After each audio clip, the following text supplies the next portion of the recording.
अस्सलामुअलैकुम guys, welcome to Sales kitchen. आज हम बनाने जा रहे हैं पीच पंच। तो उसके लिए मुझे सबसे पहले यहाँ पे चाहिए पीच यानी आड़ू। हमें यहाँ पे 2 आड़ू लेके मैंने इनके स्लाइस कर लिए थे। 2 टेबलस्पून पाउडर्ड शुगर और कोई भी क्लब सोडा और बर्फ।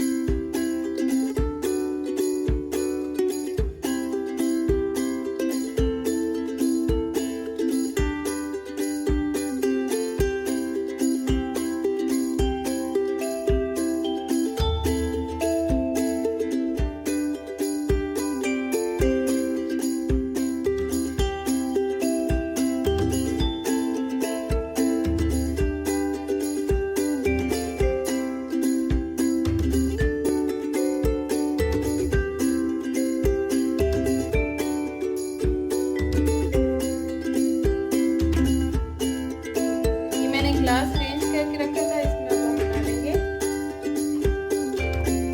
पहले हम पीच डालेंगे, उसके बाद हम थोड़ा सा सोडा डालेंगे ऊपर से।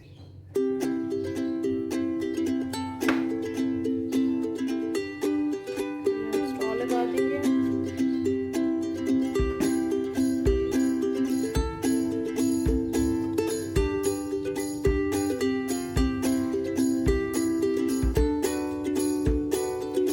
जी तैयार है मजेदार पीच पंच। जरूर ट्राई कीजिएगा और मुझे अपने रिव्यू दीजिएगा। Like share subscribe my channel. Thank you very much.